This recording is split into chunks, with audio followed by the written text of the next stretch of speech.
Hello, everyone, and welcome back to the Relationship Pod.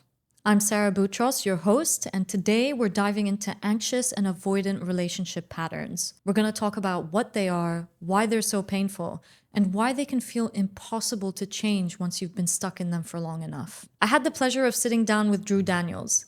He is a relationship coach who works with couples and has been through his own journey of navigating fearful avoidant attachment, that push pull of wanting closeness but also wanting to shut down. In this conversation, you'll hear us break down the leaning in and leaning out dynamic that tends to happen, what's actually going on underneath the surface, and why so much advice online ends up sounding like manipulation instead of something useful. We also talk about what real change looks like in this dynamic, how to navigate conflict, and not with a perfect script, but with capacity, accountability, and repair. Welcome to the podcast, Drew. Hi, Sarah. Nice to be here. Thanks for having me. Yeah, it's a pleasure. I'm really excited for us to dive into this conversation around anxious and avoidant relationship patterns. But for those who are listening in who might have never heard about anxious or avoidant attachment style before, how would you break it down for them? Yeah, no, this is a great question. I think the easiest way to explain this is that usually, whenever we get in a romantic relationship, there's usually one partner that kind of drifts into more of an avoidant position where they demonstrate these traits of shutting down or avoiding, withdrawing from conflict.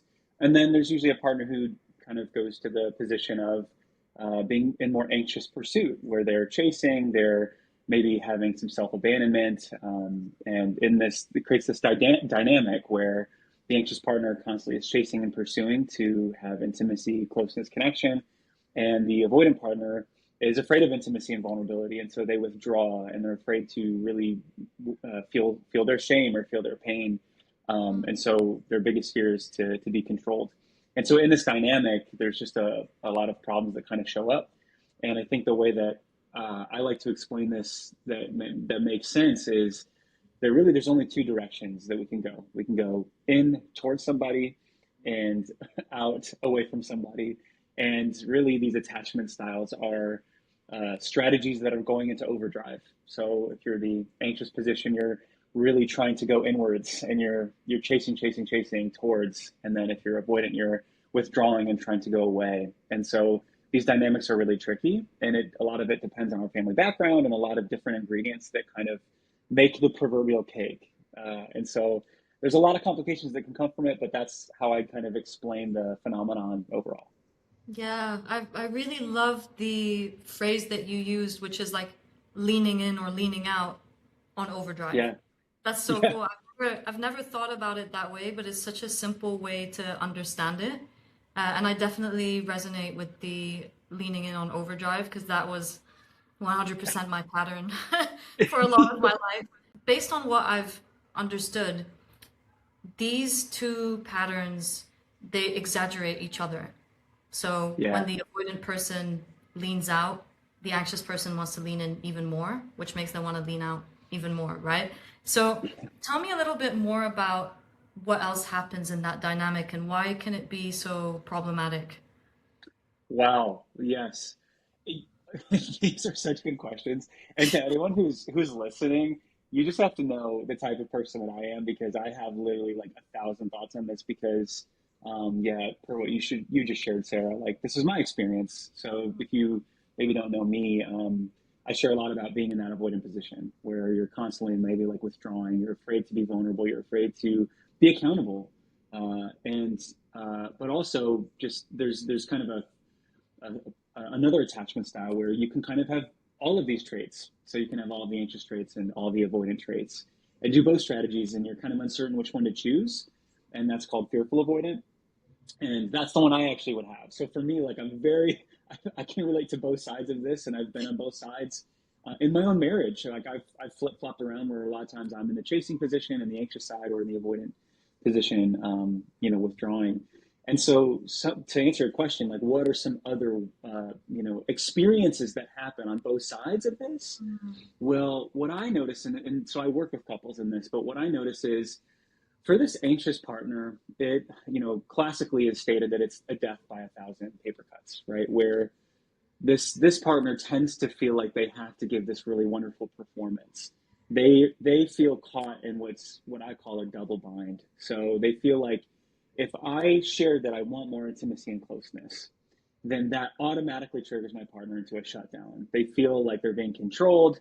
They have to, drop their own world, their own desires, their own preferences in that moment to treat this anxious partner's emotions, specifically in an area where they're very underdeveloped, because that is where this avoidant partner's wounding is. It's in being vulnerable with their emotional world. And so this anxious partner's experience is that it's like they're very consciously awake. Like the lights are on and it's very bright, and they're very aware of, the ways that their security isn't there. And so they just feel, I must, do better. I must, say it nicer. I must watch my tone. I must pick the moment better. And they kind of live their life walking on eggshells, feeling like they have to prove that they're worthy enough to be heard, seen, known, understood. And that is their great heartbreak, is that they feel like they may never be worth anything. And it comes from this deeper childhood place of feeling like love will walk away from me, right? They had experiences with parents that said, love isn't consistent. You can't predict when your needs will get met. Sometimes they will, sometimes they won't. And so because you can't predict it, it's kind of on you to then control it. And so that's where that, pattern starts. It's like I must control my internal security through external relief of people offering me reassurance. If I can hunt that down good enough, then I'll finally feel something about myself. And so this partner feels really doomed that they'll always be alone with their emotions, and that no one will ever know what it's like to be them, and that they'll never be enough and love will walk away from me. So that's their dynamic. And then the experience of this avoidant partner is there's this deep haunting feeling that they're just really fundamentally flawed, that there's just something so inherently wrong with them. And so their historical way of dealing with this and theirs is, this is the example I like to give, is this avoidant partner is like they have like a bag of rocks, and in the bag of rocks represents each big rock is a big emotion. And when they were a kid, they were like bringing out this rock and holding it in front of their parents out of this bag, and their parents are like, "Oh, just put it back. It's fine. It's not a big deal." Or it's dad, and it's like, "Put that rock back in there. Like you can't show that thing." And they're like, "It's really heavy." And they're like, "No, put it back in." They're like, "Okay." Put the rock back in. They grow up and they notice, "Oh, mom just got her bag of rocks. Dad's got his bag of rocks. Like everything's fine." Well, then along comes their partner, and they're like, "Hey, I have this rock. It's really heavy. Do you want to feel it? Do you want to know what it's like? Can I give it to you for a second?" And they're like, "No, put that thing back where it came from. Like you put that right back in that sack. Nobody else in my life. We don't exchange rocks in my family and not in my world, because that's yours."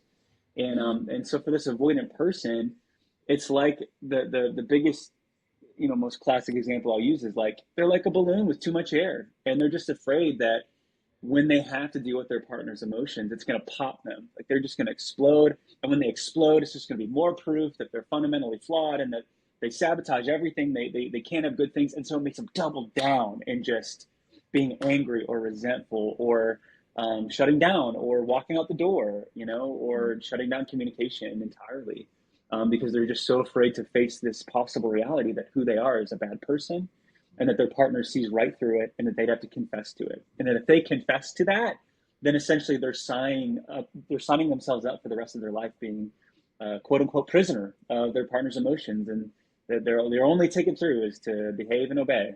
And so both partners feeling tragically unseen, unheard, and unloved, and it's a really devastating pattern. Yeah, wow.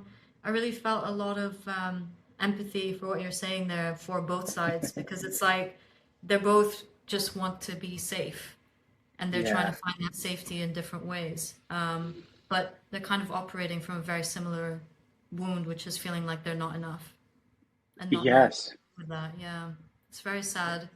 Yeah. Um, you mentioned that you've been on both sides of this. You've had the fearful avoidant.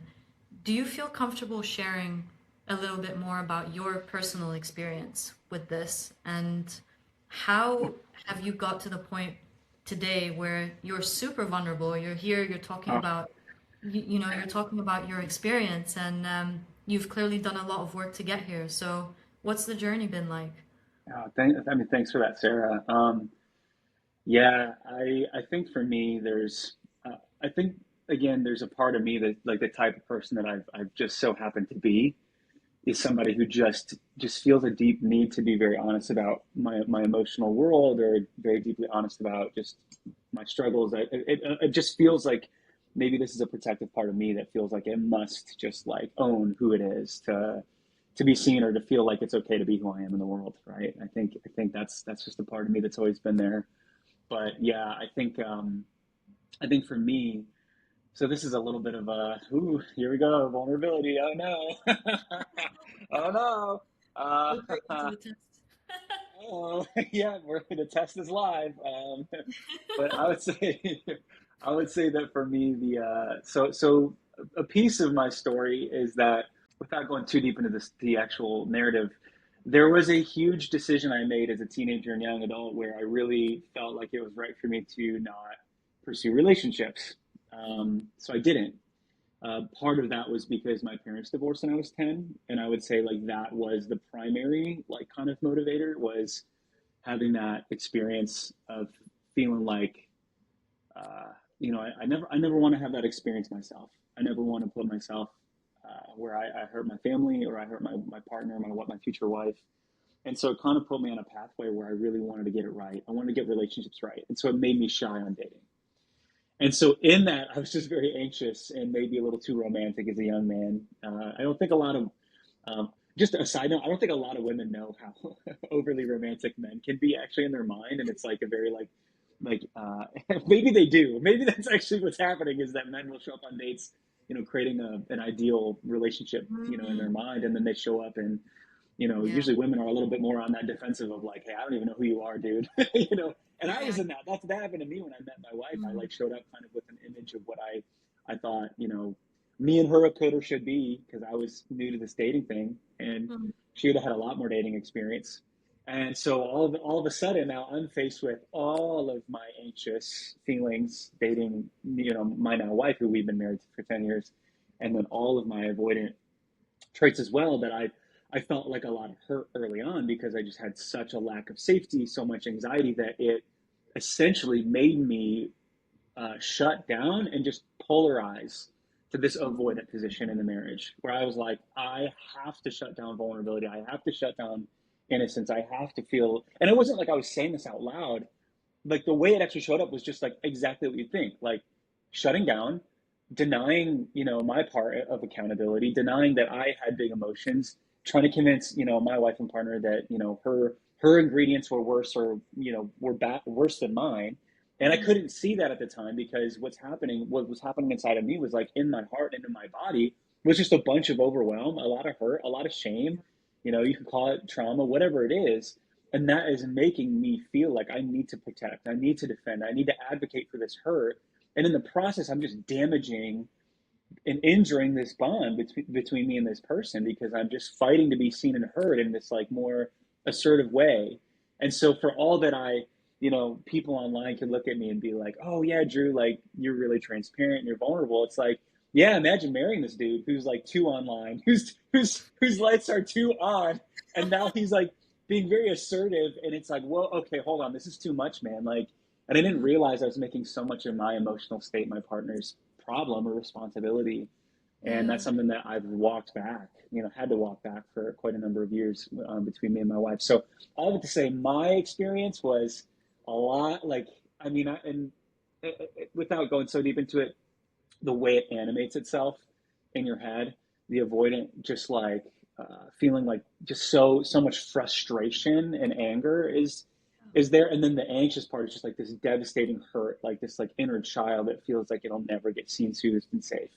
And so just Mm. like to kind of flip flop between those modes, really chaotic, really like don't recommend, but happened to me. Happened to me. Yeah. No, I can imagine it's a roller coaster that's happening internally. And I know that you said that you mentioned like you got into the relationship and then there was so much anxiety and you used the word I decided to shut everything down. But was that a conscious decision or do you feel like your body just did that for you? Great question. I can tell. It tells me how attuned and you're, some. Well, I was so sorry.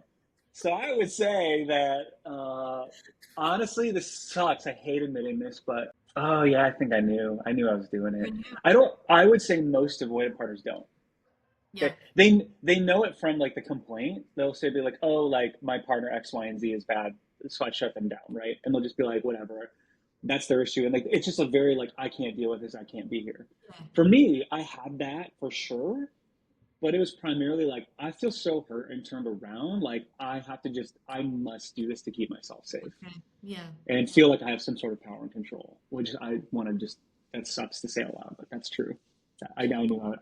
Yeah, I think it takes a lot of courage to say that out loud, and I think it's really important for people to hear it as well, because I'm sure that you're not the only one who decided that that was the best strategy to use at the time where they didn't feel safe. Yeah. Yeah, so I respect that. And Oh, thanks. what was the moment that you realized that something had to change? Like, what was the point where the needle dropped and you were like, okay, I can't keep doing this anymore? Yeah. I'll answer this as someone who's listening, who's likely in some form of this, right? And the degree of severity is different.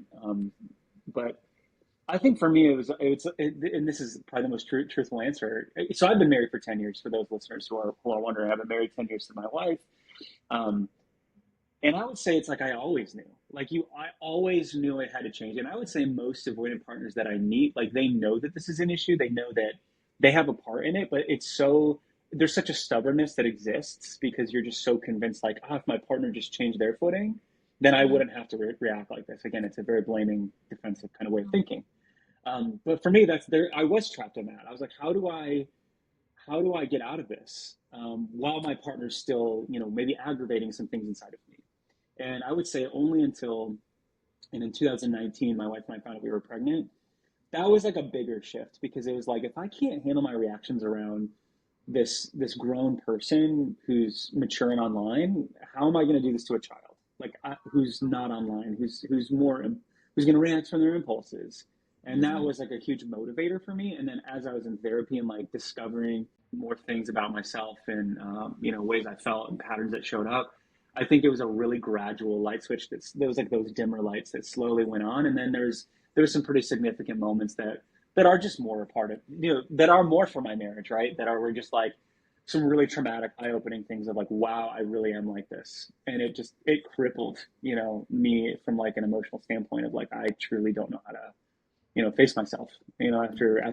After seeing myself in the mirror, there was like a few years where I was like, oh, I don't like who that was, and I can completely see the impact I had, like to a point where it was hurting me to be like, wow, I really messed that up for somebody else.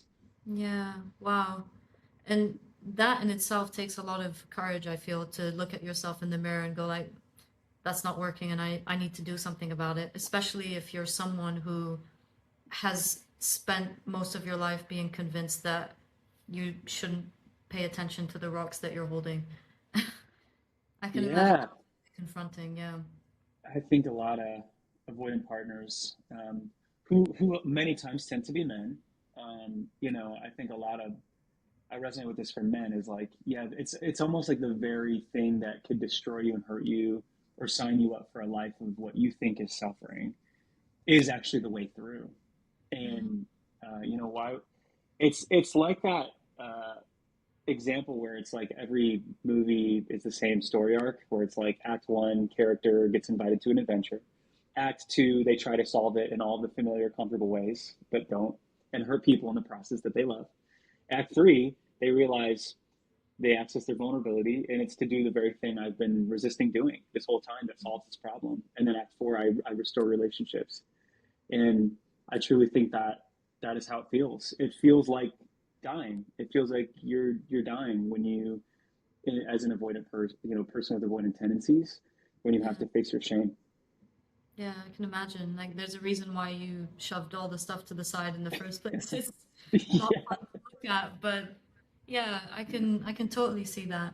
And how would you say your relationship has changed today with your wife?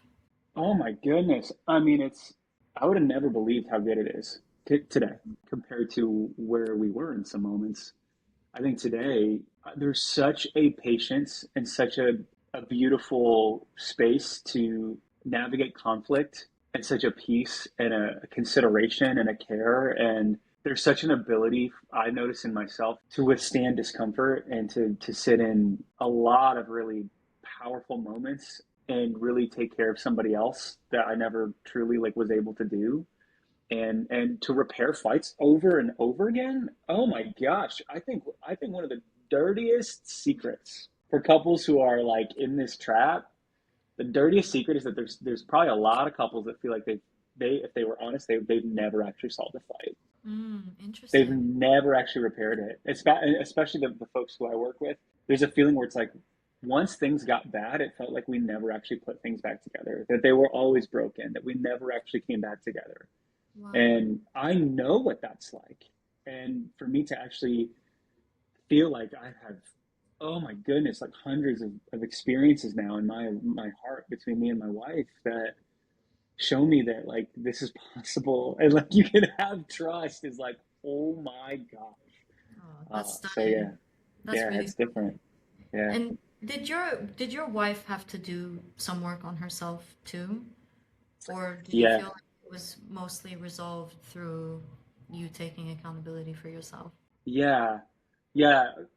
I would say that, and this is what I would say for any couple who I would work with is like, yeah, when it comes to attachment, like we all have our wounds, we all have our insecurities, we all have our things to really focus in on, and certainly she did too. And there's certain footing that she changed, but to be truthful, I think there was like a very, it's me, hi, I'm the problem, it's me, a little bit for us. And I don't Yeah. think that's everybody, but I do think there was that for me where I was like, nah, like I put some wounds in this thing, and like it's on me. It's on me to put. It's on me to make it right. Mm, And I'm curious. I'd actually be curious to hear from you because I know you work with couples. But what yeah. I notice is that there is sometimes there can be a really helpful sequence. I notice when there's couples who are so in the trap where they're like, like the way I always tell it is like trust is like a bridge over a gorge, and like you are two partners standing on both sides of it, and it's like when the relationship is so injured, nobody can step out to that thing. Like you can't put any vulnerability on that, you can't put any transparency in it. It's just so injured and broken that like nobody can do anything. And when that happens, I do notice that there can be like a sequence of like a certain partner who's maybe done a little bit more of the aggravating over time, and because usually there's that the anxious partner normally is at a point where they're done, they're over it, they've put in all their effort, and they're like, hey, like either they're gonna, surrender to some vulnerability or they're not, and I think that there's a that's the pattern that I see, and normally I notice that it helps that avoidant partner to kind of like have to do two things at once that are really hard. It's they have to one hold their own pain without making that pain their partner's responsibility to fix because they've maybe been in a avoidant position too long. And then the second thing is they do gotta care. They have to like, really sit and listen, and I call it a tone, right? That's how it feels. It's like I Yeah, have to sit here and hear my shame. So I'm curious to know like how you would see sequencing in that way. Like, do you ever kind of like have a partner to like have to take a step in a yeah, particular order? yeah. What we find mostly in our coaching is it is usually the female is the anxious Yeah. pursuer, the male is the avoidant. Um, and basically everything that you said is so accurate in terms of they have to learn to sit in their own emotions. They have to learn to sit with their partner's emotion, to listen, to understand what empathy actually is. But yeah, it's usually that they need to understand that they're each other's capacity. So what I mean by that is usually the avoidant person thinks that they're trying really hard Mm. because their capacity is limited because of how much they suppress.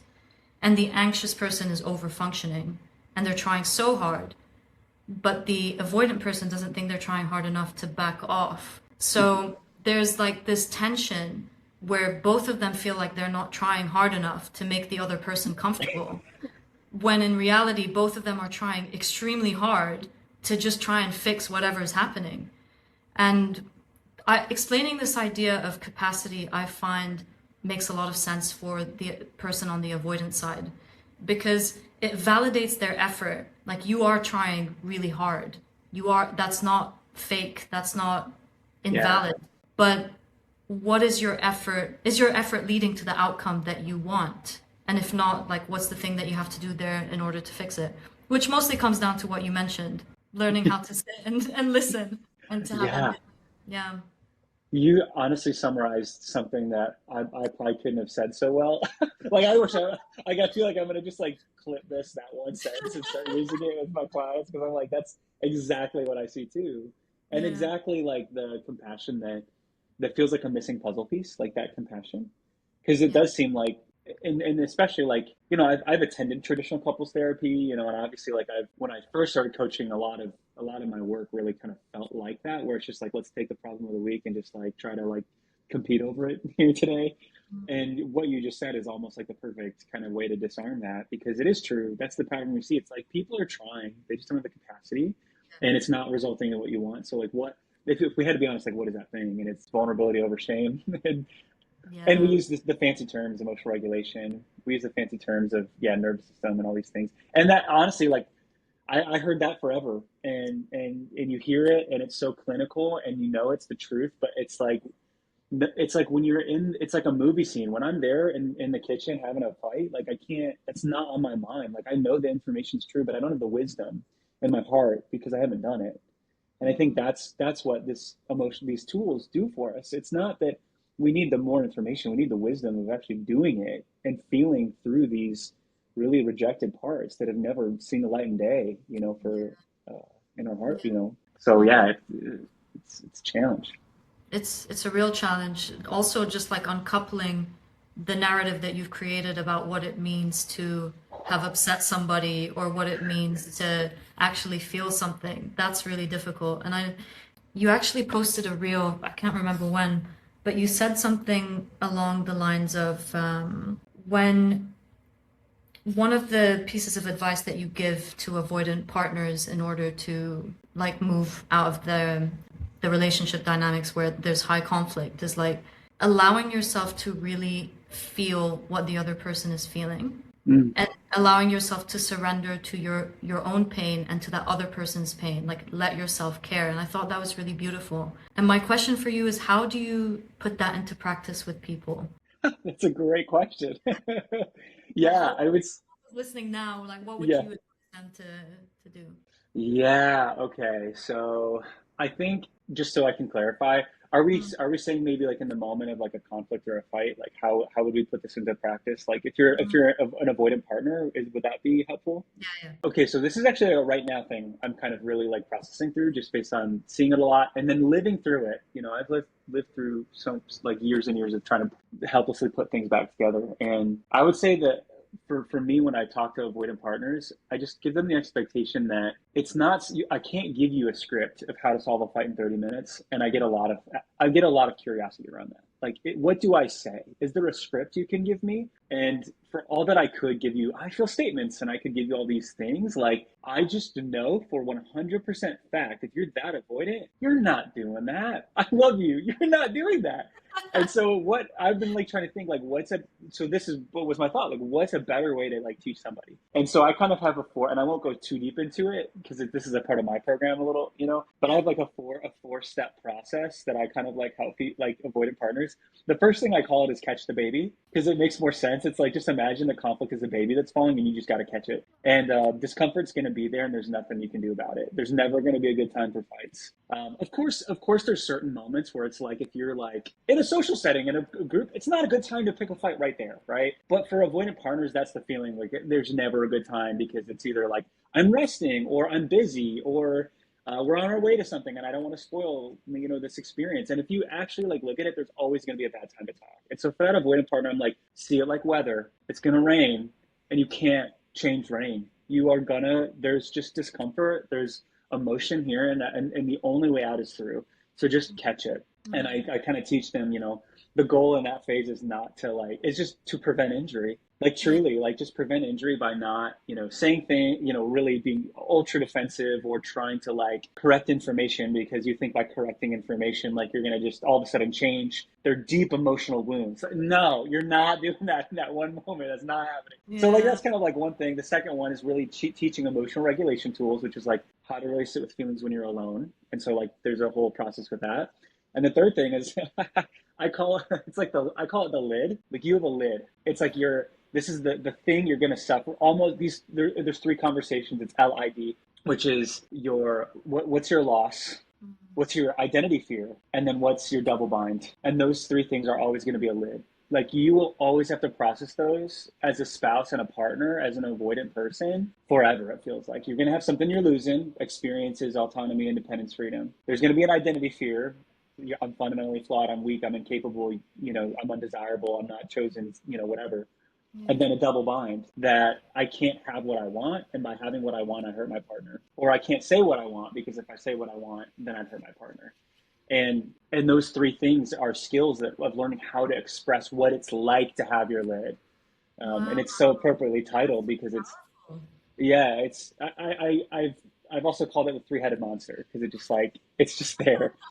And and then really it's like if you think about it, you catch the baby, you go away and regulate your emotions, you come back and you express these three tensions that you're just going to have, and then finally you do some aftercare. You build a bridge. Is what I call it. You build a bridge. You sit and you hear, what the impact of your, because by this point you're hopefully like calmed down, you're more emotionally regulated, so you're not, your balloon's not filled with too much air. You're more flexible and connecting, and at that point, you truly can like feel through what your partner's feeling. Now, Mm. I don't know if this is like what every psychotherapist would subscribe to, but I truly do feel like this. Some therapists would say like just because somebody else has an emotion doesn't mean that that's yours. And I think that there's like if we're trying to define boundaries, like yes, like at bottom that's a helpful boundary in a distinction. But when they have a universe and I have a universe and then we share a universe, I notice it's helpful for the shared universe for that avoidant partner to just sit and observe and try to feel the energy in their body of what their partner's experience is like without trying to fix, correct, edit, justify, defend, and just be present and then just speak from wow what that must be like for them, Yeah. um, so it's all those things, and it's really hard to like arrive at it's really hard to arrive at all those things really well, but those were the four things that I've had to do to really Mm. face this myself and to really grow from it. Yeah. And I can imagine when you're actually going underneath the surface of the problem, quote unquote problem, and you're Yeah. actually able to share what your experience is like without getting caught up in who's right or who's wrong or like what the particular things are about that situation were, that you really do create such a great opportunity to deepen your connection with that person.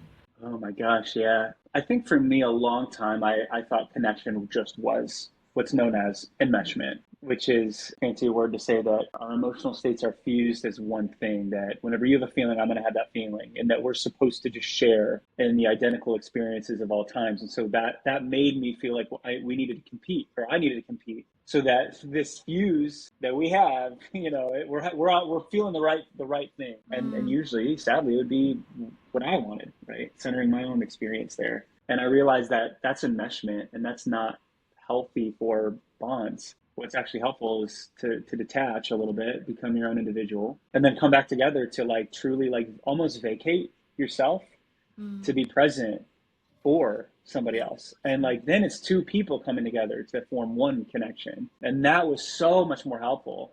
And it's so different than what I thought connection was. It's not as like it's not as yeah, like transcendent and like yeah, in my brain is how you're in my brain and I'm in your brain and we're just like in each other's brains. It's more just like you're sitting there present in the physical universe with another human being in front of you, just witnessing and feeling what they're feeling and being like, wow, that's really hard for you. And it's Yeah. not as magical. And that was so relieving to like see and be like, wow, it's not so like in this story narrative in my head that's like consuming me and like what's this like this magical feeling of connection. It's like, no, we're just two humans standing across from each other, making eye contact, being like, you have feelings and I have feelings, and like the more we just can like share over them and bond over them is like what connection feels like. And hopefully when if you're an avoidant partner hearing that, there's like relief. It's not gonna be this thing where yeah, you're like permanently not allowed to have your own feelings. brain.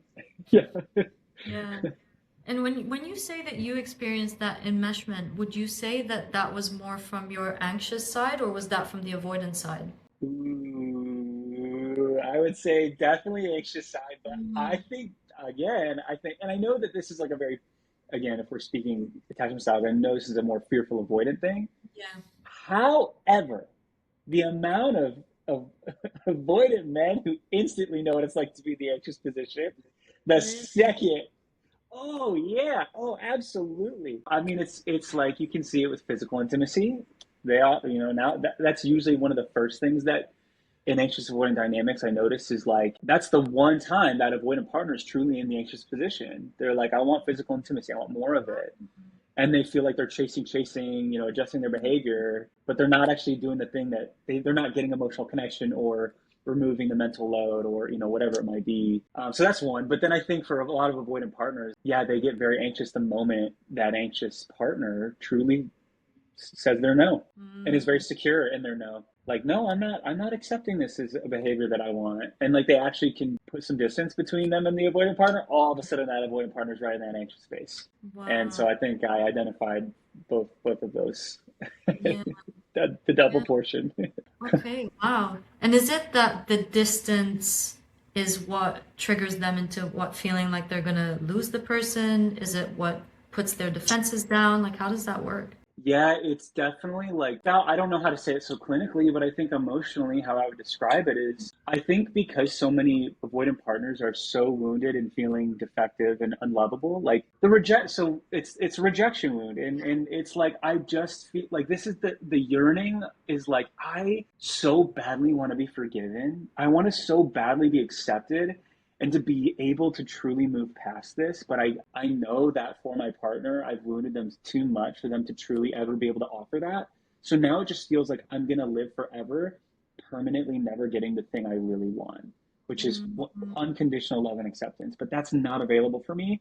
And so because it's not, I feel like I need to sabotage it, right? And protest and kick back and have pain. And so then when the anxious partner finally is like, no, that's still hurtful, like I see you and I hear you and I'm here to accept you and love you, which is usually a very true, authentic position for an anxious partner. That when they finally say no, like this is still yours. Like I can't control. Like I would hurt myself and betray myself to just forgive you and act like this is okay. I can forgive you by not punishing you and by not criticizing you and hurting you while you're down in this area, but I can't give you my vulnerability because I feel like that would betray me. And I can't do that. That's what I've been doing this whole relationship. So now that avoidant partner is like, oh crap, that's the moment where I know sad anxiety kicks in, where they're wow. like, oh no, like they're actually secure enough to stand on their business. And either I would have to face shame or they're going to double down and be like, and sabotage more, like try to use more power and control, use more defensiveness, use more assertiveness, use more shaming techniques. Or they're going to anxiously future fake and be like, no, I'm sorry, I'm going to change it. Oh, it's blah, blah, blah, blah, blah. And then so yeah, there is anxiety, but it's the moment you give a no for sure. Mm, wow. Okay. And I know that there's a lot of content out there on Instagram about trying to teach anxious people how to keep the avoidant or how to be in relationship with the avoidant, but it's very like I don't know what the right word for it is. It's like getting tips from a Hollywood magazine. You know what I mean? Like I'm struggling to find the No, exact word no, for it, but yeah, it's yeah, yeah, and one of the things that I see so often, which is like, you have to act like you don't care and you have to say no and you have to have these boundaries and then they will finally love you in the way that you want to be loved. So I'm curious yeah, to hear your take on it and like based on your experience of working with anxious people, what would you advise them to do? yeah. Oh my gosh, I actually love that you said like the Hollywood magazine thing because you're saying what I think I'm hearing you say is that like when you have people say like here's how to get the avoidant back, it feels like a little bit like still like a hopeless tip. Is that kind of what it feels like? Where it's like, It seems like tactics, like fake tactics. I don't really yeah, know how to describe it. yeah, like strategy, war strategy or something. I think there's like helpful strategies, and then Yeah, okay, I have the word for it. It's more like manipulative strategies. It's like tailored to be more attractive to masses as opposed to actually being grounded in yeah. anything. Yeah. Yes. Oh, yeah. I would 100% agree. What's so interesting is like I think when I really really wanted to observe these patterns from with my own two eyes, because I think you hear like reading the attached book and reading Sue Johnson, like reading Gottman's, like you see it's like security is the right move, right? Which secure method shout out. But it's like that's the right strategy. But what's so funny is like I've been a participant in it, very having a lot of insecure attachment. So like when you're in that place, you just can't believe that. You don't even know what it's like. You can't even employ that in your life. You don't even know what that should feel like. And Yeah. that's where I live. So I think for me, when I really started observing these patterns, I was like, okay, why does that seem like actually like a helpful tip to match energy? But then it doesn't get you that result, right? So what is that all about? Yeah. So your question is, how do you get that anxious partner to actually get to this place? And how does this become a secure version of one of these tactics? I would say yes, as someone who's had a lot of anxious traits, all of those tactics, the dark tactics, right? That's the perfect way to describe it. Yeah. Yeah, they just don't work the way you want them to. There's an empowerment that comes, and I think what I notice is that you like the feeling of giving a part of yourself permission to animate itself, to tell its story, or to stand its ground. And what I notice is that when you actually, well, I don't want to say when you actually get secure because that doesn't help the listener. I would say for me, the real thing that happened was I noticed that, ooh, again, vulnerability. Ooh, I noticed that for me, I just like I don't want to. It's like it's more when I'm like I don't want to talk about it. I would say I just came to an awareness that I was making my partner responsible for my emotional state, and Mm, like it's like that's not fair to them. That's not fair to her. That I have all this emotion that she can't inhabit my brain, body, and consciousness. She can mm, never control those three things. Those are all going to be mine. So for all that, Terry Real, he's a great therapist. He's like, I wish to make me. The words "make me," "you make me" is outlawed, and so I've been like, yeah, like anything that I have is mine, and so when I finally saw that and was like, wow, these are histories of my wounds and the wounds I've volunteered for, signed up for, and exacerbated through me not knowing how to emotionally regulate. So yeah, I would say the first step for sure, learning to be alone with your feelings and like sit with pain and separate, can I regulate this by myself or do I need my partner for this? And yeah. inevitably at first I noticed that you do the regulation, then you're like, I still need to go to my partner. And that's what I did too. It's like I still need to go because I took care of how I feel about it, but now it's coming forward more secure because I can be more honest and just like leveled. But I think the last thing I would say in the question is, or to answer, is like I would say that the biggest thing for an anxious partner, and this is true for me, is there's a part of you that has to be willing to rupture that thing. Yeah. You have to be okay with owning your position in advance. Like it's almost like you do the pre-work. The avoidant is post-work. Anxious feels more pre-work. The anxious pre-work is like, I have a big feeling. I know they're not going to like it. There's never going to be a good time for it. And they're going to be offended. And I have to be okay knowing that I'm going to put a few days of possible distance in this thing. And that's Yeah. what I would do is like I'd just be like, hey, I'm gonna be like, this is the truth. This is how I feel. I'm gonna let a partner sit in it and then have it be really hard. And like that is what security looks and feels like. And I noticed that the result is really good too, because it's like I'm not chasing over explaining and over functioning. I love how you said that, over functioning, Mm, and letting someone just experience what's theirs and not mine. Really I love helpful. that. It's very empowering. I can imagine it didn't feel empowering as you were doing it because when you spent so long trying to close the gap, intentionally creating it must be pretty terrifying. But there is something really empowering about actually looking at the dynamic and going, I know how this goes. I know that when I speak up, they will shut down, they won't speak to me. And I'm still going to choose myself and talk about this actually for the sake of the relationship. Yeah. Yeah, and I think the main thought that happened to me about myself was like I wanted to respect my experience of life. Mm, yeah. And I wasn't. I was disrespecting my experience. Like if I was Drew's boss, I was a horrible boss to him. Like I wouldn't take care of him. I didn't give him good leadership. I didn't give him good direction. I just made him overfunction. And in that, it's like if I was actually a good boss, I'd like be like, hold on, I respect what Drew's got to go through enough to be like to create some ripples, to create some waves, because it's not fair that like why I don't want him to go through that. Like why does he have to go through that? He doesn't have to. Is that something he must do to like be worthy of love? That like suffering is somehow a ticket you punch, and now you spent time in jail, and so now you get to get out and be free and loved. Is that like how that works? I don't. That's actually not true, but that's a belief that I carried around. It's like Yeah. suffering equals love. Suffering equals being worthy of love, and that doesn't have to be true. Yeah. I don't know if that's a Intuition. common thing for anxious partners, Yes, but I felt definitely. like that. Yeah, yeah, it's very common. It's the conditioning that you have Mm. to suffer, you have to overfunction, you have to disappear. Essentially, if you don't perform in a certain way or be everything to everyone, you lose the connection. So Yeah, it's that. yeah. But if there is an anxious person who's listening to this right now and they're in a relationship with an avoidant person and they're like at a crossroads, they're like, I don't know whether I should stay, whether I should go. Are there any signs in your experience that it is worth staying versus leaving, or is it very nuanced? That's a great question. Sorry, I just laughed. I put my hand in my mouth and laughed for the listeners.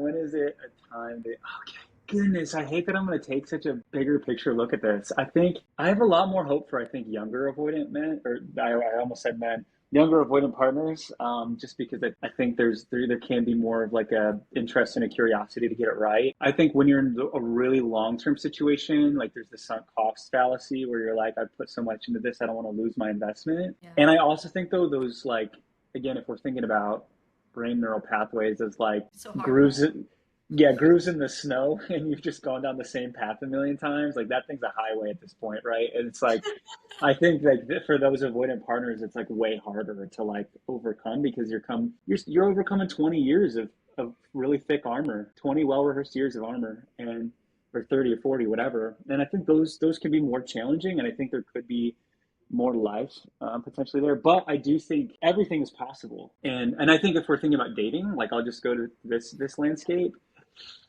I think if you're dating, this is where I don't have as much of an expertise here. Truthfully, I think Mm, for me, I think it just so comes down to to your personal experience and your own personal narrative of your own growth and where you see, like if you're an author and you're writing a book and you're the main character, like where are you in that development? Like if you're in a mm, position where you're like, I've had a pattern of this and like I can't, then I do think that boundaries up front and like again respecting it from the get is going to be a move.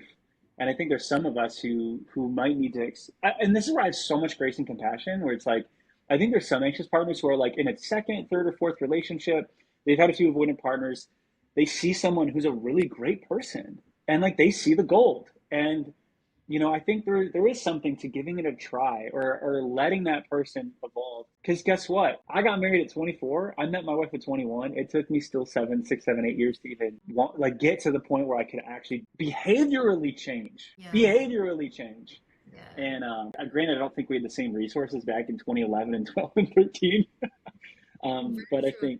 think, but I think now we do, and so yeah, I think it so comes down to you. Like every person knows their heart and knows their journey and what they need most, and knows what they want to explore and not explore. And I think that's a good North Star. Yeah, yeah, I think that's a fair thing to say because I know a lot of anxious clients that I work with who are in avoidant dynamics. One of the biggest issues that a anxious person has is like unlimited amounts of empathy with very little Yeah, boundaries.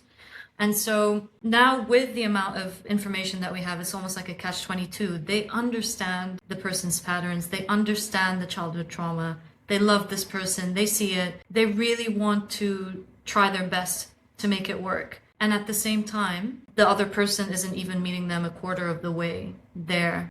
So it's like navigating that sticky place where you want to make it work, but you're stuck in the same cycle over and over again. And I think in that moment, what I've noticed with my clients is it's very hard to access like what is it that you actually want? Because the easy answer is I don't want to live in this suffering. But relationships are a lot more complicated than that, right? There's the attachment, there's love. So I was just curious about how you would suggest for someone in that situation to navigate that tension. thank you. I mean, man, such good questions. These are like such hard hitters. Yeah, I love the analogy you gave because I'm sure that's like so many. I think so much about just like yeah, everyday couple that's like been there for a few years or however long, and they're just like, okay, I could go either way. Mm, I think what I okay, so I'll share from a bias. How about this? yeah. I have one bias here. I have a bias towards letting people explore a little whenever I meet an anxious partner because I know that that's what they want. And that if I was to show, and what I noticed, you're right, every anxious partner informationally knows this stuff, but in their heart, they want to try. So I'm like, let's try. Like, Mm. I'm not here to fix, correct, change you, even in these like really hard situations, like, because I think it just becomes really evident, especially like, and this is what's, I just hate saying this, but like when you're working with a practitioner, or like even for me, where it's like I've been the avoidant person, and it's a little helpful. Like it is spying on the enemy a little bit, where it's like I'm decoding things. I kind of go, I get into the little Getting situations, the it little to understand them. conversations, Mm. Yeah, yeah. yeah, and I'm like, oh, I had that conversation 1,000 times, and here's what was going through my brain. I can't make a fact claim that this is true, Yeah. but again, what happens. This is why I have this bias, because what happens when I just let people explore and get curious in this way, they never get to the same spot no matter what. Where it's like I Mm. just have to show up securely, and I'll never know until I do that. Until I'm willing to actually put this thing on the proverbial altar. I'm saying my nose. I am saying I'm secure enough to be like, I want you to chase this work and see the evidence. And I'm going to show up differently. I'm just going to advocate for both 100%. And that just becomes your answer. You will see that there's sometimes that there's that person who's, especially if they're like, have addiction or something, that's like, oof, that's tough. And, you Yeah. know, I didn't mean to throw that like random, like, side variable in there for somebody listening, but there's like like I've heard it said that defensiveness is an addiction to image management. Wow. Yeah. So I think per your secure method, that's how I kind of tend to handle it, knowing that at the end of the day, like the goal for an anxious person is actually to listen to the part of them that is their greatest advocate, which would be their self, right? Yeah. Yeah. Their higher self, or their observing self, whatever that might be. Yeah. Absolutely.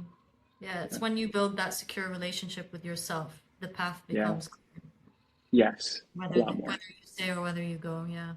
A lot more. A lot easier. And I think the relief comes too when anxious partners really find that they truly can love and soothe themselves almost better than any partner could. That actually helped me. Like I noticed that when I went to a journal and I truly like wrote letters to Drew, hung out with him, I became my greatest advocate for me and like really loved and then spoke to myself from my heart to the part of me that was suffering, that I was better at empathizing than probably anybody else in the universe. There's no parent, there's no friend, there's no partner who knows how to speak to me the way that Drew knows how to speak to me. Yeah. And every time, what I would notice in my anxious parts is like I'd always want someone. And I say this to every client. Oh, I always apologize to myself. I'm always just that's what I want to hear. I'm like, Drew, I'm so sorry you're going through this. I'm so sorry you're feeling alone. And it's like that's all I really want. And I didn't know it until I had to do it to myself. Like, what would be the thing I could say that would actually give me soothing? And then when I would do that, it would be like, wow, I'm really good at this. And then when I would actually feel so much relief, I'd show up to my partner and be like so much more secure. And like that, then their footing changes, right? I like to be a hope merchant, but I do know that, like, look, I'll go to the other side of things, the dark side. There's absolutely cases where it's just too much work, Yeah. far too much work, far too much self betrayal, self abandonment, disrespect you'd have to tolerate. And again, like I'm over here talking from like the side of things from couples who actually want to do the work. So I'm reporting to you the people who are actually willing. There's a lot of people who are not would never want to, who don't believe in this stuff, who think it's stupid, who believe it's all your fault. Yeah. And I think those are the parts where it's like just belligerent. I think four horsemen, the four horsemen of the Gottmans are really good: defensiveness, criticism, stonewalling, and contempt, because those are like easy like injury markers. It's like if that's just what's happening to you all of the time and you show up securely and they're still gonna like maybe do those things for you, I think that's a really good sign to be like, hold on, is it worth it? Like, is it worth your getting injured? You're getting injured to try to prove worth. That this partner represents a symbol to you. They're a symbol. They're not even. If you met them today and they treated you like that on a first date, you would never be in a relationship with them, right? Mm. And so now they're just a symbol. So it's almost like you need to form a relationship with a symbol and see them as a real person. Like if you met them and they were just like a Yeah. sibling, if they were your sibling, would you respect them? No, probably not.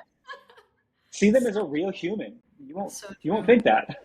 Yeah, that's so true. And when you say symbol, is it like a symbol of the love that you're trying to get that you never received, or is it what do you mean by symbol? Just to be Yeah, yeah, no, yes, it would be that. It's like, yeah, the symbol, I think for, let's say it's men, yeah, the symbol of whether it's being, you want to be irresistible, so magnetic or chosen, admired, desired. And it's like that's the symbol you're actually chasing. And if you feel rejected, then you're like, no, I'm trying to like retrieve that internal feeling about myself. Yeah. And they represent that to me. So if I can win them or earn them, like Yeah. then I get to feel that way. I get to make that claim about myself into the world, and that's what I'm looking for. And I think that's the same thing for women, right? If you're looking for a man who's avoidant, nonchalant, and you can get him to be this very empathetic creature, you know, then it's like, no, then I'm worthy. I'm worthy of being stayed for, and like that's the symbol. I want to be worthy enough to be stayed for. And I think the real question is, right, for all of us, if you're that person in that anxious seat, you are you worthy enough to stay for yourself? Like, Mm, can you stay in continuity with your own emotions? Are they worth it to you, or do you feel like you must abandon them? No, they're not worth it. I must abandon them to get it from somebody else. It's like, well, you're telling you like we're communicating to ourselves like my feelings aren't worth holding space for. They must be vacated and emptied for somebody else's emotional experience. So I don't even attribute worth to have yeah. them take up their space and time and attention. Same thing with that avoidant person. It's like you're rejecting your own emotions. You're rejecting parts of you that you don't think are worthy, and you're trying to fetch that in somebody else. And so all of the stuff is inside jobs. And it's like Yeah. when we choose to change, yeah, our footing, it'll just change a lot more, a lot quicker. I love that. I love that. I think it's really powerful. And especially what you were talking about earlier with being there for yourself and being able to be there for yourself in a way that no one else has. I think that there's so much freedom and power that comes from being that person for yourself, but also in the way that you probably would then show up in the rest of your relationships moving forward because you're not expecting somebody to fill an impossible bucket. No one knows what you need more than you. Yeah. And That's really, it's like a golden nugget that you've just put in there. Yeah, I'm curious to hear your kind of experience with that. Like as someone who's a practitioner, was there like a kind of a valuable insight just from your own life that like the moment you finally kind of really became that source for yourself? Like, for me, it was like respecting my experience, and what was there an internal thought for you that was like broke some things open for you? I would honestly say that it was the same thing. It's like Mm, learning how to actually be nice to myself. I mm, was so not nice to myself, but then I was expecting everyone else around me to validate me, to love me, to take mm, care of me. And it set them up to such an impossible standard. That's why I really, really resonated with what you were saying there. And it's almost about like having to become a symbol for yourself of all the things that you're trying to like extract from people. How do you pour that into you first? Because whatever you try and get from everyone else will never be enough. And unfortunately, you will keep reinforcing the wounds that you're trying to outrun by surrounding yourself with people who can't meet you where you want to be met anyway, you know? yeah, So I would say, like, exactly what you mentioned there has been the biggest thing for me. But if I was to think about something else, what I would say is another thing that has been really important, while it's important to be that person for yourself, is like to also understand that it's okay to need someone else and it's yeah, okay to reach for someone else. One of the things that I've experienced is I've had a lot of relationships with avoidance myself because in my own childhood, my feelings were always dismissed and invalidated. There was zero repair when there was any conflict. And so that was my normal for me. And so when someone would shut me down, it would just feed into the same story. And like my feelings don't matter, I'm not good enough, all that kind of stuff. And so I just kept suppressing myself even more. There was one point where being my own self-regulation almost became a crutch because then I was like, oh, I don't have to ever show anyone what I'm dealing with, and then I don't have yeah, to risk the rejection. So I think the most powerful combination is actually like having the self-regulation and being nice to yourself, but also knowing I deserve to be heard and understood. Like maybe the standard that I have for somebody else is not going to be as amazing and empathetic and compassionate as the things that I want to pour into myself, but just being with someone who can actually see me and respect what I have to say is something that I deserved, and it's like something that is required really to have a healthy relationship. And so being comfortable with sharing vulnerably alongside that, I would say has been the biggest thing. yeah. I so relate with the feeling of like having guilt for needing somebody, And it's so weird because, okay, this is a weird thought. I feel like right now we're in an era, like through social media, psychology is kind of becoming online, attachment styles, all these things, where there is so much more focus on, yeah, at least maybe this is just me and how I'm viewing things right now. I'm seeing more focus on self, like, yeah, depending on yourself. And we're seeing a post-COVID world where we're a lot more individualized, and yet, then when you read attachment research, it's just so obvious how profound, like the deep need for people. We just need to bond and regulate through others too. And I Totally. think we're navigating an extra difficult thing, I think, in relationship world where you have no outside, you're more likely to not have other attachments outside of your partner. And yet you have to depend on yourself. It's just a really extra hard thing to navigate. And I think I'm coming back to seeing that a lot of the success, for all that I could say it was through self-regulation, so much of it was through actually having success. Like Mm, when you actually have your partner love you and take care of you and soothe you, it's corrective. Like yes. it's Yeah. great. It's like we know we need that. Absolutely. Yeah. And it's that thing, right, where they say that relationship issues, they heal in relationships. They don't heal outside of it. There's obviously the skill set that you learn on how to navigate your own emotions, which helps massively in that process. But I also have clients who are insanely good at emotional regulation, but also when it comes to their partner who dismisses them, treats them badly, Ooh. all that kind of stuff, they just keep stuck in the same wound that they've been trying to regulate themselves out of. So it is super important. I agree. And it is also really sad to see how glamorized like self-reliance has become, Mm. because I feel like as a society we are becoming so disconnected from each other anyways with social media, technology, and just not really living in communities in the same way that we used to anymore. So not even just from a romantic relationship perspective, just from a human connection perspective, people are like becoming a lot more reserved and not leaning on each other, which is creating huge issues in general. Yeah, you nailed that. I think you went 2 for 2 on that one. Yeah. Yeah, I agree. I think that's part of the mourning a little bit, where it's like it helps to sit around, even talk to other, like as a guy to help to talk to other men, like and just Mm. being like, yeah, guys, marriage is really hard. Like Yeah. that.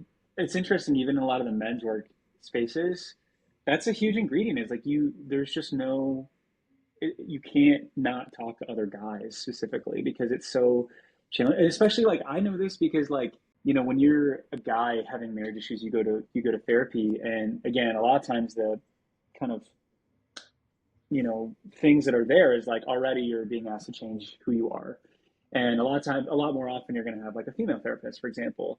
And then it just feels like again you're going to this place where it's like I'm unseen, unknown. I don't know how to advocate for myself because I have no development in my emotional world. So I can't advocate for myself, and then I basically have nobody else advocating for me. And so like when you actually can go to other men and be like, yeah, I feel like no matter what I do, I'm not good enough, or it's just gonna fail, and then that failure is gonna. It's like, dude, me too. Let me tell you a story about when that happened. I actually noticed that when I work with avoidant partners and men specifically, it's like one of the most successful things is like I tried like for a while I was like putting my practitioner clinical kind of thing on, and then just like I kind of stopped and I was just like would share relatable stories for a moment, like, oh, I know that too. Yeah, man, I've done that. Yeah, even a month ago, X Y Z, and it's just like they're like, and you just see the disarming. They just like breathe deeper, and it's like I could sit there and talk about somatic work with them, or I could just share that story and get the same result, and it's like Good, yeah. disarmed, you Mm, know? it's giving you major goosebumps because Yeah, me too, yeah, saying me too, that is more powerful than any freaking framework or yes, diagnosis or any kind of action step that you could possibly take. Yeah. yes. Yeah, So, it's weird because then it's almost like with the guys, it's like I'm just forming a friendship. Like it's weird. I'm like, I'm actually forming a friendship with you. Like, I'm your good influence friend, is how it I feels. love that.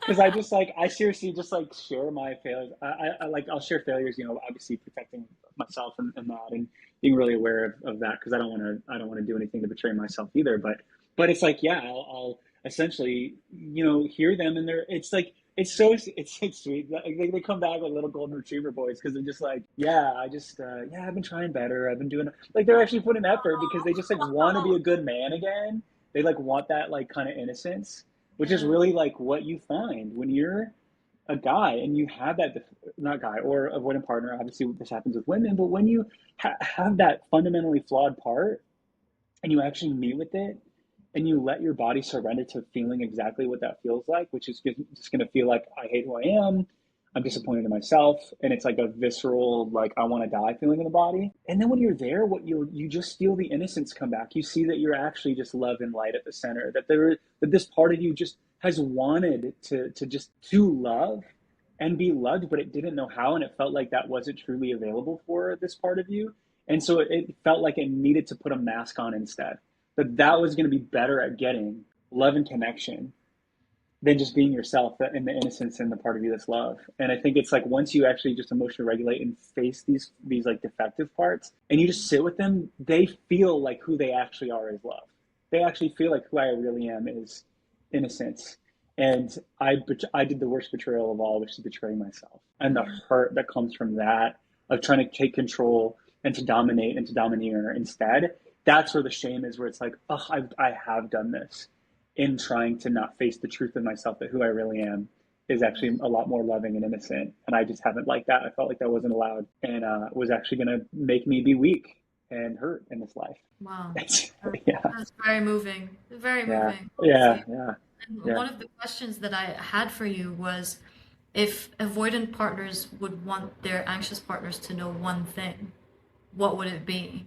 And I wonder, would that have been the answer to it? Because I feel like that is something that would shift a lot for both people if it was spoken out loud. Yeah, I would love to say that I was so premeditated in that thought, like that I just yeah I do think that would you're right. I think saying that would probably be really helpful to like actually help lead a little bit. I think they truly just want somebody to know it's not a cakewalk and that it really is as challenging as it seems, and that if their partner's brain body and if their partner's brain and consciousness was just implanted into their body, they would have the exact same struggles and probably do the exact same behaviors. And maybe that's me projecting because that's what I would want someone to know, and that's what I get really defensive over, where it's like, and I even shared this in a post recently where it's like I felt like I woke up with these challenges. Like I woke up in this life and didn't know that I had and then just got into relationships, had a bunch of avoidance, and then when you're there, you're like, I hate this. Mm, I absolutely hate this. And I feel like when I try to explain what this is like to my partner, I'm defensive yeah. or I'm centering myself. And so then I can't even find connection over how hard it is to be avoidant. And I'm not developed. So there's just the man, like whether it's the avoidant partner voice gets lost there. And they Mm, don't know how to communicate that it's real. So I think even you summarizing it earlier of just being like, they want to be validated for just how freaking hard this is. And they're constantly being criticized that like, and they're being this is actually the other thing. And this is something I just like don't know how to even communicate from like a social media creator standpoint. But it's like their very challenge gets wounded. Like they have a criticism wound. And so then when they fail forward and they are, as you're saying, giving their best effort, it's like you're evil, you're selfish, you're yeah. not vulnerable, you're X, Y, and Z, and like you're doing it wrong. And I can't tell you, ooh, this is the one that's the hardest, and I try not to jump onto my chair, where like the avoidance being pummeled and pummeled and pummeled for not holding space for the partner, right? They're getting pummeled, pummeled, pummeled. And then the second, we're in the work, we're deep in the throes where it's finally this avoidant person's turn to get the mic, to feel like they can share their experience, to be vulnerable. And it's of course being narrated in their very underdeveloped way Mm, because that is who and where they are. And they need to be able to be exactly where they are. And I'm there to reinterpret them and advocate and give them more secure language. And so I'm reflecting it back to them. And it's like this beautiful moment. This avoidant partner is this like beautiful, like vulnerability. They put it right there in front of it. And then boom, partner criticizes it, corrects it, says, well, that's not what I'm trying to do. I'm just trying to get, and it's like, boom, right there is like the thing they defensiveness. don't know. They don't know how to advocate for that experience, that avoidant partner. Mm, And they're just alone and they're like, well, where's the accountability? And then it's automatically the moment I say that, the moment I just shoot myself in the foot because I'm not taking accountability. But then I don't know how to because I'm wounded. It's just, it's such a paradox. And so that would be Yeah. the one thing, is that like the way that an anxious partner would want an avoidant partner to be extremely sensitive to abandonment, to shutting down communication and withdrawal, and like they would mean the world if they just like didn't do that. Same thing is true. It's like, yes, that avoidant partner is narrating a lot more criticism than is probably there. They're interpreting a lot more blame than is Mm. probably actually there. But be sensitive to it, because in their world it is real and they don't know how to make the distinction yet. And so Yeah. it's like treating it, it's not trying to enable it or anything like that. It's more just trying to be like, under their worldview this is true, and like how can we like partner with that and befriend it to help correct it and repurpose that story it's telling to like be something that's more productive and helpful. Yeah. And I think it's just a testament to how important the work that you're doing is. Because I honestly, like, genuinely, I think it's incredible. I know how hard it is to see through all the resentment and the pain and just the buildup of everything when you're stuck in that cycle for so long. So just Yeah. being able to have somebody who can help you like see both perspectives and give the secure language and help bridge the gap, it's uh it's so needed. And I Yeah. really, really appreciate that you had the courage to be vulnerable and share your experience on your social media. It's Oh, really important. Yeah. thank you. I appreciate that. It's not been fun. It's a lot of work. Yeah. It's Yeah. Social media posting is a whole different level of shadow work, isn't it? yeah. Yeah, You're well, using so many people. oh, thank you. I And appreciate yeah, that, Sarah. I really appreciate you giving your time and sharing your experience with me and everyone else who's going to be watching this. Where can people find you if they want to learn more from you? Ooh, yes. Well, I want to say thank you for having me. It's such an honor to be invited and to feel like your voice can, matter somewhere. So thank you. It means a lot. Thanks to the listeners. So they can find me Instagram and TikTok right now. So Drew at Drew Daniels. Drew with two W's, not because there's anything crazy, but just because I was late to getting the handle and we just needed to find a way to make it work. So at Drew Daniels with two W's is where you can find me. Awesome. And do you have like a website, any freebies? Yes, yes. DrewDaniels.me is kind of, especially if you're interested in like doing some work together. Like, yeah, I work with couples. I do one-on-one stuff, and especially if you do like work as a single session with me, I can kind of give you some resources and video trainings that I use that I've done myself and help others with. So yeah, you can find me DrewDaniels.me. Okay, awesome. I'll also put the links in as well after. Yeah, great. Thank you so much. Thank you so It's much so for good. Thanks. Whether you're the anxious or avoidant partner in this dynamic, I hope you heard this clearly. You don't need more tactics, you need more self trust, more self love, and more capacity to sit in discomfort. If you want to find Drew, he's on Instagram and TikTok at Drew Daniels with a double W. And his website is drewdaniels.me. Links are in the description below. And if this episode helped you, send it to someone you love or share it on your story and tag us. We always read them.